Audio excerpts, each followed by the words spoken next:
before we had this conversation, there's been a lot of spiritual investment. Actually, so this is a very serious conversation, Yep. but we don't want it to look like very serious because you know life is very. I mean, Nigeria is serious, so we don't have to like complicate everything. So yeah, hi everyone. My name is Adela Oke, and welcome to Teens and Twins Frequently Asked Question Block Series. This is the Okay. third edition, and today I have with me this naughty friend. He's going to be introducing himself to you guys. So can you do us the honors? Oh wow. That part got me. Okay, I'm the naughty. Okay, Yeah, naughty friend. You are not I'm the the naughty. naughty. I'm the naughty friend's friend. Rest. Oh yeah.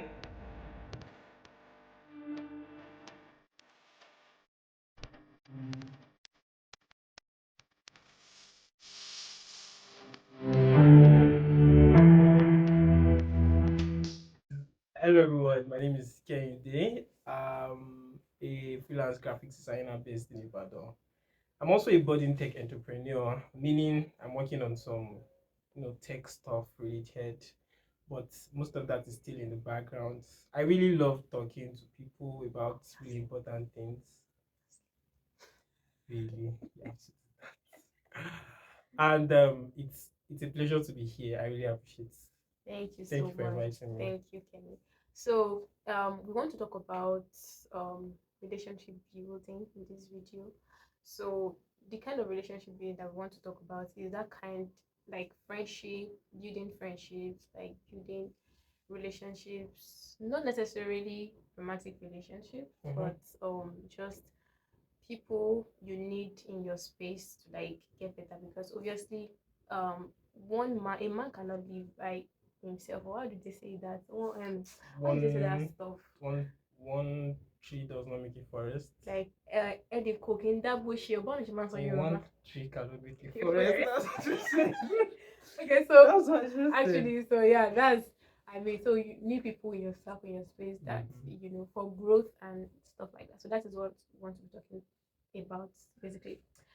I have a couple of questions here, so we're just going to be like talking around it. Let's go. Um, okay, so the first question I have here is, how do you make a first good impression, and how do you navigate awkward situation? Before we even do that, Mhm. what do you think building? What do like relationship building mean to you? Okay, so um, relationship building to me refers to the ability of a person to consciously, please note my words, to consciously cultivate a relationship or a rapport with somebody.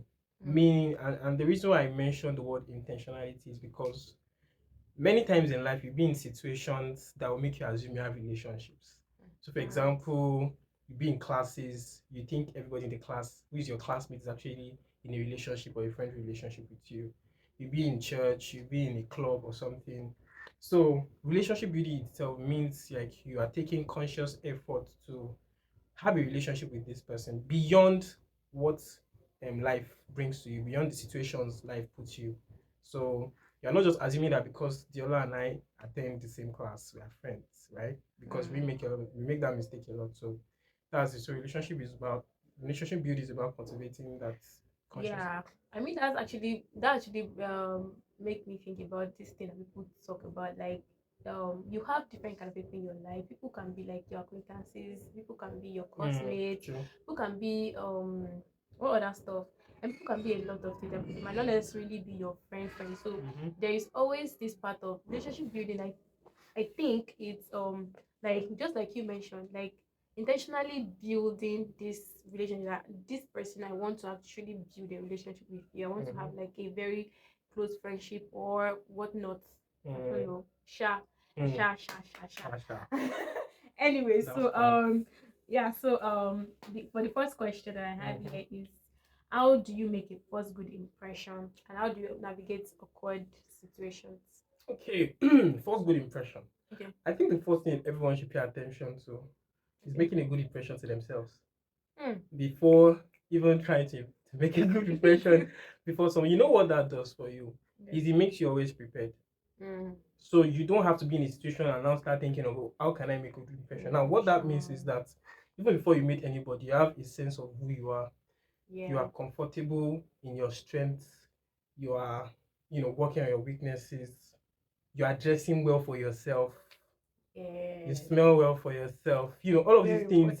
You already what you're doing at that point is making a good impression to yourself first before it now translates to other people. Because if you have to make a first impression to people just when you meet them, you would have to do extra work. But if I come as just who I am, and because I've worked on myself, I'm meeting the other for the first time, it's easier to just flow with her. Exactly. So first impression to make is really an impression to yourself. Now, when it comes to people, you should now think of what people value. So if I'm supposed to meet with somebody that is my age mate, my first impression is, trying to be relatable to them, mentioning the things that connect us. We're looking for a common ground. So if I find out that, okay, she's interested in tech or he's interested in tech, that could be a point of this thing. So I'm not just trying to show off my prowess and say, this technology is this and all that. No, I'm just trying to look for a common ground for us to meet. Also, now let's take it higher a bit. If you're talking about first impressions, people that are older than you or wiser than you, the first impression they would like is not what your mates would like. They don't want to be impressed. They want to see your humility to learn. Actually. So I mean, if you go to a professor now and try to make a first impression, the first impression is not to try to sound intelligent or more intelligent than them. It's your ability to actually listen to them and absorb what they are saying and be able to ask questions on those things. That's what makes them stick in your heart. So you have to first understand, like I said, the first impression you're making is to yourself. Make that impression to yourself. What kind of person do I want to be seen as? And do that for you before you now start meeting people. True. And So. Yeah, that's very beautiful. I love the part where you mentioned that if you want to what's that? You said you want to make a good impression to people, like you should make a good impression to yourself. I mean, and that is what you are going to extend to people. I mean, because if you don't do, this very common saying that you can't give what you do not have. What you don't have. So if you don't have it, there's no way you want to actually extend. There's no impression, I promise you. There's no impression. Do you get? So there's nothing you want. It's going to be a lie because when people now start discovering you, they'll be like, oh, do you get like this guy tricked me. Do you get like this one is the real scam? This guy tricked me. Actually, really. I mean, thank you so much for that. So the next question I have here is, what are the strategies for building trust and rapport? So I think one very good way is communication, because everybody says that communication, you have to communicate to build friendships and everything. So how do you think you can use communication, or if there are other things that you can use to build rapport in a relationship or friendship thing? Okay, on trust. Pretty. I need to, because trust is a big thing. Actually. And the truth about trust is that there are situations that allows you to build trust. Trust does not come on everyday terms. You don't trust somebody because you talk every day. There are certain situations that spike up that spectrum of trust. And you should take advantage of those situations as often as possible, especially in committed relationship. So for example, when somebody is bold enough to walk up to you and share their struggles, it means they are implying that they can trust you. Right? And the way you build that trust is that they don't hear from another person what they told you in secret. I should never hear. I come to meet you and I say, I'm struggling with this, or I'm going through this, or I've not eaten or something. I should not be receiving phone calls from our fifth friend and saying, bro, how far? Make I send you to. No, it's not like it's bad to seek help for people. But the fact that this person has confided in you is an avenue for you to build trust.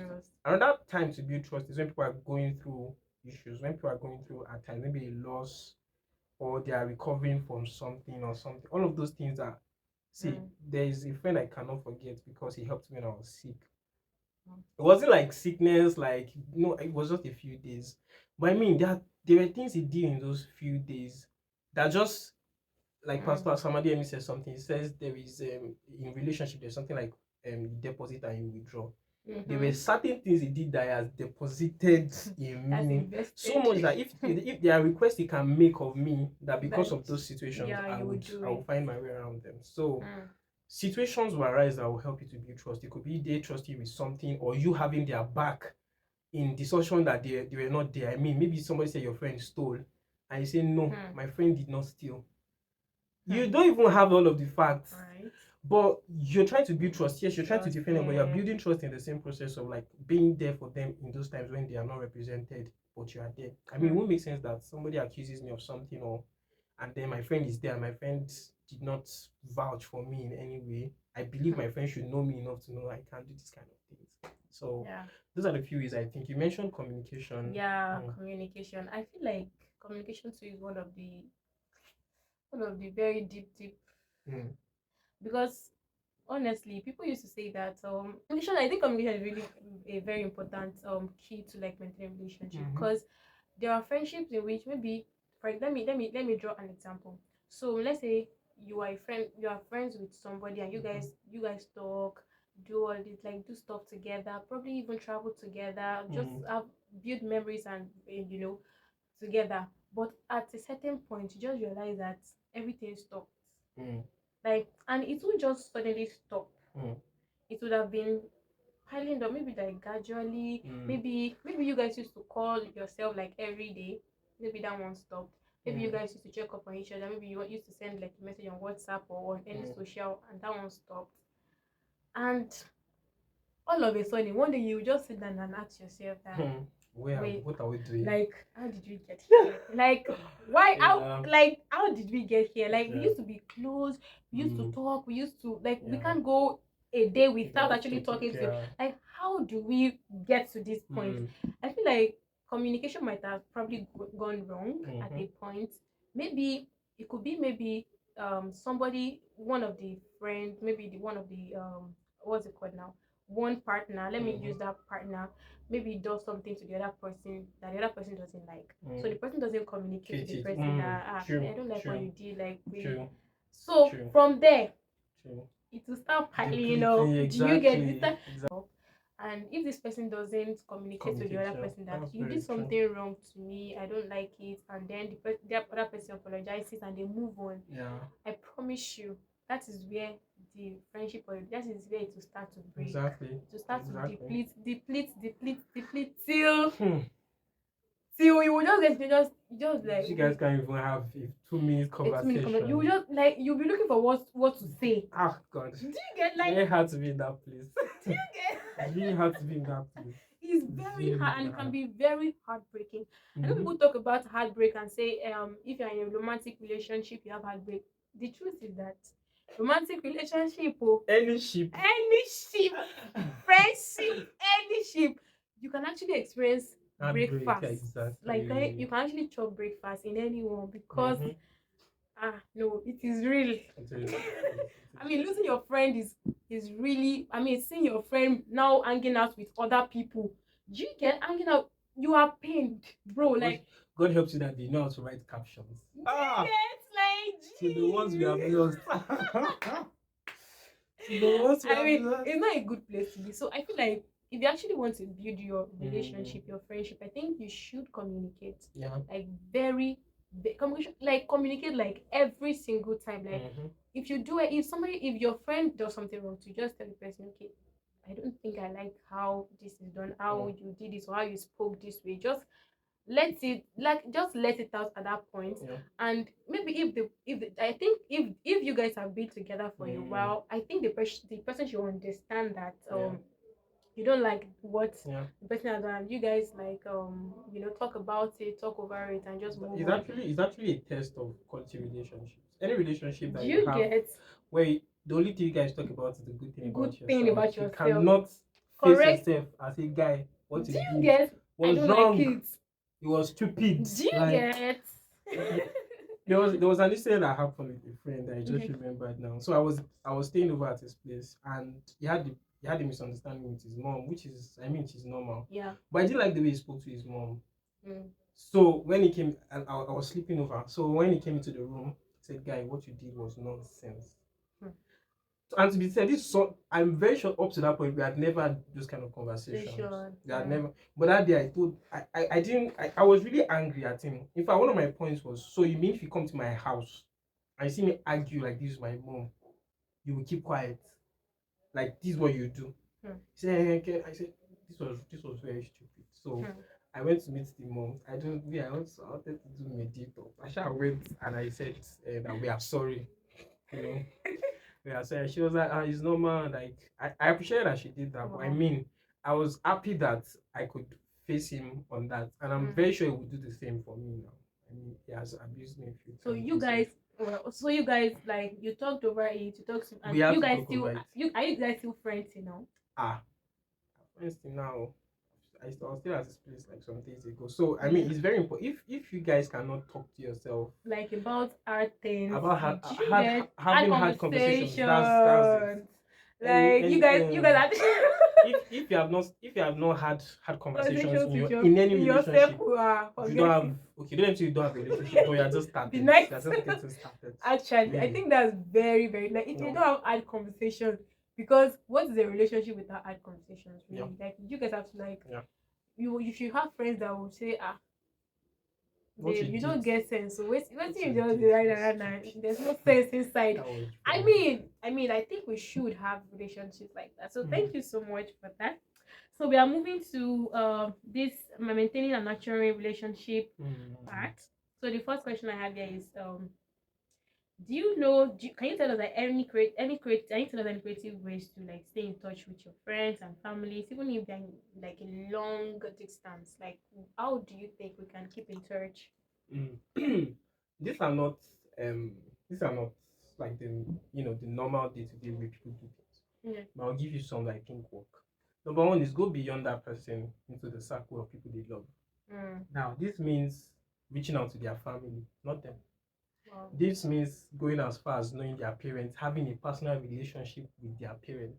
Wow. In the marriage context, this will seem like something like you as a wife taking care of your husband's family. So now you're going outside of the boundary of I just love this person. It's just the two of us. We are, Now you go beyond that and get to know their mom and get to know their dad and get to know where their dad works. I remember listening to a podcast or an Instagram live where Pastor Nathan Abbas was having a talk with somebody, and the person said, "When last did you take? You're traveling to a city where your friends' parents are. When last did you like take foodstuffs there?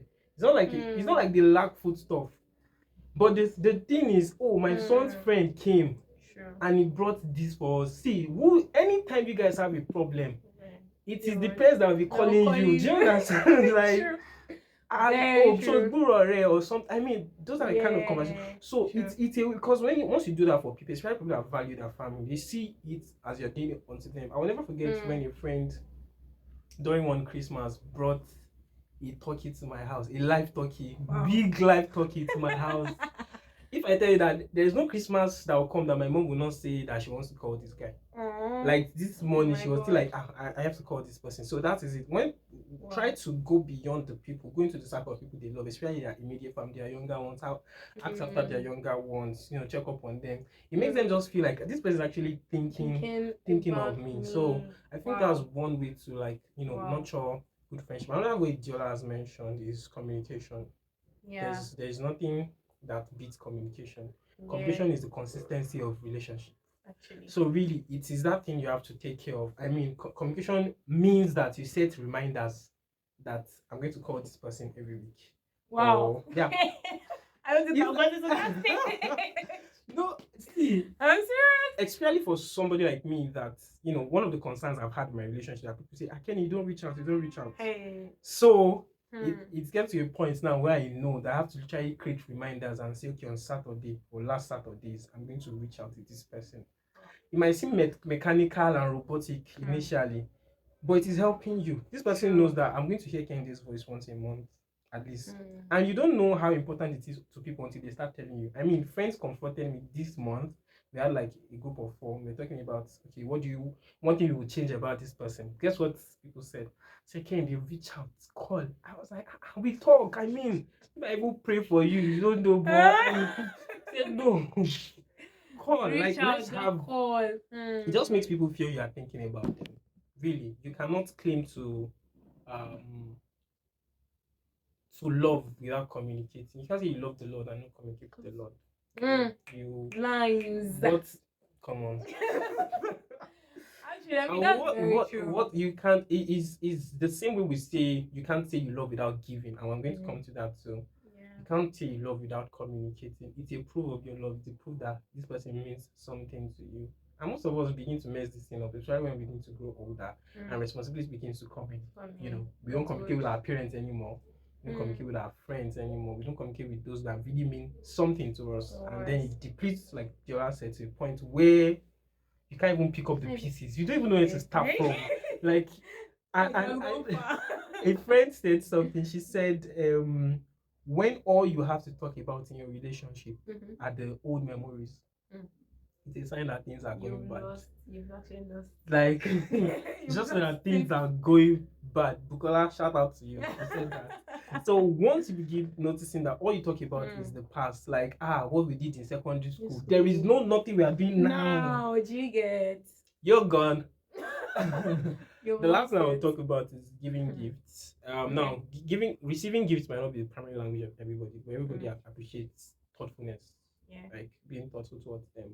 Now, gift doesn't necessarily mean gift in the sense we think of it, like buying something. It could be rendering them help in certain ways. I remember somebody said she made breakfast for a friend of ours that was going to have an exam. So I mean, that's help in a way, and you not know, but those kind of memories stay with people for a very, very, very, very long time. So communication, giving gifts, and going beyond them into like their family, connecting with their family can be a way to nurture. Wow, that's very beautiful. So there is this book I'm actually going to recommend you to read of what's the title of this book? By Gary Chapman. Five Love Languages. I think that book is really helpful when it comes to like video relationships. I read that book and I don't think I can recover from it. Wow. Yeah, actually I can't recover from it because like it helps you to know that okay, in video relationship the first thing is you want to do is know this person's love languages. Like know their love languages. Like know how they like to receive love. Because you, for a person, maybe for example you like spending quality time, maybe you like just stay around, come around, let's do stuff, you know, and your other friend, like maybe let's say act of service, you know, if you because you like quality time, you like to receive love with like in quality time, if you're giving that your friend if you are giving your friend quality time, the person might not the person might not really appreciate the love you might do you get, because that is not the way they receive love. So I think one of the things that is very important for us to like know your friend's love language. How do you like to receive? Don't because you love receiving love in a particular way now forcing it on your friend. No, it's not that. I think you should find out, and when you're done finding out, you can now like be steadily filling the love bank of your friend, because and your friend will not recover from it. Exactly. Everybody loves to be loved. Exactly. And I think one thing I'll add to that is like in addition to what you just said now is learn to make compromises for friendship. This thing you just said about love languages. Now, for example, you need to be able to for example, some of us don't like going out. Like, leave us in our room, let us have power and internet, we're good. But then you have to compromise, like go out sometime because of your friend, because this is how they will interpret that you love them. So make those compromises. Sometimes you have to sleep over, and now on the matter of sleepovers, should we go there? But please, like, make compromises, you know, healthy compromises for your friendship. Emphasis on healthy compromise. Healthy compromise. Thanks and God. Don't say you had nonsense. Here we do not speak it. Do you get? Anyways, that was really beautiful. So I think let me see, the last one, I think practical tips for navigating disagreements, resolving conflicts, and practicing forgiveness. I think I'm like referencing a lot of people. Don't mind me. I tend to listen to a lot of people. I was listening to Tony Robbins and his wife on the podcast yesterday. Okay. By the way, Tony Robbins is like a motivational speaker, if you don't know. Okay. Tony Robbins says when it comes to disagreements, one thing he has established with his wife is that they are both clear of their intentions. They are both clear of no matter what they are saying, they know they have each other's best interest at heart. Do you understand? So you have to be able to build trust at that level to know that whatever your friend is telling you, whatever it is, even if they are making a mistake, they are not deliberately doing it. So I mean, when my friend comes to me and challenges a decision I've made or challenges a move I'm about to make, I need to understand because most of us feel like they're trying to attack us. Know that your friends that you trust have your best interest at heart.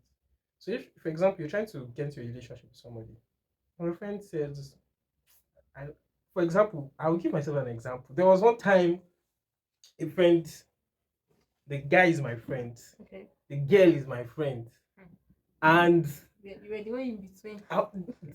So I mean, I noticed that the guy was trying to get into a relationship with her, like a romantic relationship with the girl. Yes, they wanted to, take it a notch higher. Okay. But at that point, I saw this guy as somebody that was recovering from. I mean, it'd been barely months before he was trying to hack this person out. So my concern was, wait, you don't move on with that. Like that's the next thing to do now is a relationship. So I felt this might not be a right decision he's trying to make. And the girl on the other stand was she was falling head over eyes. How to say for this funny guy. So my concern to her was like, Mary, like I mentioned you. Is that to cut that part? So my concern to the lady was I don't know. I don't feel like she had come up to me and I said said that this guy was trying to go out with her. I would say that she should not consider him. And it was not because I was trying to date her or not do not want my friend to be in a relationship, but I just felt like at this point this guy would not be making a reasonable relationship. But thank God I didn't make those intentions known. He knew I didn't fully agree, but the relationship is working out. So what would the story have been? But sincerely, if there had been anything I'd said in that point, it would be out of a good heart. Because I was not trying to it was not like I was trying to stop something the Lord was trying to do or something. No. I was just very concerned. So I think the first thing in managing conflicts and disagreements is know that you guys should be able to build a relationship at a point where you know that whatever this person is telling me is because they love me. And take it as that. It's just like our parents too. Yeah. We disagree a lot of times, but when you look at it deeply, you know that they are saying this thing because they really love you. I mean, your parents saying don't go out to somebody. They might be wrong, but know that the reason they are mentioning that fact or making that statement is because they feel this person might be a threat to what God is doing in your life or to your future or something, and all those kind of situations. So understand that they're speaking from a place in their heart where it's good. Another thing I think about going through hard times is be able to have hard conversations but still remain in the same room. Don't let hard conversations break you. They are hard, but they are not the end of the relationships. Yeah, definitely. So don't let it be that I'm saying this and I'm scattering everywhere. Be able to have hard conversations, looking at yourself. Be able to have hard conversations, and even there's an opportunity for this person, you still call them and say, "Guy, there's a scholarship. We are having, but guy, there's still a scholarship. That's it. Build that relationship at that level." I mean, I think that works too for a romantic relationship. Yeah. Because I mean, you will say every hard conversation at every point in time you guys have hard conversation, you will have to break up. I mean, people do it though. That's where you hear that our generation has 7 breakups. Wow. The same person. You guys have broken up 7 times. How do you do it? Oh my God, that's weird. No, how do you do it? You people need to come and give us So that's another thing I think about navigating season of conflict. And also know that you guys cannot always agree on everything. You guys are from different backgrounds, different doctrines, even as believers, all this kind of stuff. Yeah. So be ready for that. You need to make those. Yeah, thank you. Thank you so much. What do you think about conflict? Yeah, I think I'm probably going to talk around the forgiveness part because it depends on. I'm going to say that forgiveness is divine. Forgiveness is divine. It actually forgiveness is depending on depending on the kind of the level of the level Jesus. committed, you actually have to pray. Mm. I mean, really pray about it Mm. that you actually want to forgive this person. Mm. I mean, because it can be really hard. You might not, I can't guarantee you for forgetting. I can't guarantee you are human, and you might not actually forget. But most likely you won't. You won't. But if you really want to like continue having the relationship, and you think that is something worth still having, even after the misunderstanding or whatnot, I think you have to actually pray. I mean, pray for God to like help you to forgive, because sometimes forgiveness doesn't come from our own, our own self, because it's very hard. Yeah. So it's God. I think it's not even a thing. I know that it is God who gives us the grace to actually forgive. So I will say that when it comes to that part, just especially if it's something like really hard, if it's not something that you can just probably overlook or something, just pray about it and ask God to help you to forgive and to revive the relationship if it is worth it. Yeah. If not, because I'm going to tell you that it is actually no all relationships. No relationship worth it. You have to weigh your, what's it called? Like you have to weigh. I don't know how to say it right now, because it's not actually every relationship that you can't be friends with everybody. Everybody will not be your friend. You can't be friends with everybody. You have to define the people who you want to be in your circle, in your life, in your space. Like, so if somebody does anything, and maybe for example like what we talked about earlier, that if you have a conversation with a friend and the friend now flared up, and you know that something is wrong with that kind of relationship. So if you try to push it and it's not pushing, well, I think I think at that point you have done your part and you forgiving the person and whatnot. I think you can just move on. You will definitely experience heartbreak. I mean, maybe this person you have been you guys talk and the rest of that, but you cannot just revive or retain the relationship. You have to just let it go. Especially if the person doesn't want it anymore. Yeah. So it does not become one-sided. One-sided, because that one is even another thing entirely. So it doesn't become exhausting. So that it doesn't become like something like a chore. Forcing it. Yeah. Do you get, like, it doesn't become like a chore, because when friendship or building relationships is becoming like a chore, like we should just do it. I think it's not healthy. I think it's not healthy at all. So I think that relationship should come from the art of I like to do it because I love this person. I want to be committed to this person, and I love to be there for them. And just like what we mentioned about being a one-sided thing, I think that's one thing we should also like just touch on. Like, relationship should be symbiotic and not parasitic. You want to make sure that rest. You want to make sure that are you for real? Okay, so you want to make sure that this person that you are being friends with, you want to make sure that you are giving back. Just like we talked about, like love bank. If you are feeling somebody's love bank, feeling the love bank, and the other person is not feeling your own love bank, you will get exhausted. True. I mean, you will definitely get exhausted. It takes two to tango. Yes. I mean, you can't dance alone. You have to have somebody else. Do you get? Yeah. So you have to come to that understanding. If you have a friend and the person is not feeling your love bank the way you are feeling their love bank, you might want to weigh the relationship. You might want to weigh the friendship. True. I mean, I personally, I feel like life is about give and take. Like, you give, you receive, you receive, you give. Yeah. That's how it's supposed to be. It shouldn't be a one-sided thing. I give, give, and I'm not getting anything. I'll get exhausted. I'll get dry. Yeah. I mean, it's just let's just compare it with having a relationship with God. If God is doing stuff for you every time, doing stuff, and you're not taking His face, you're not doing anything, you're not. I mean, you're just there. Well, God is love, and He won't get tired of us.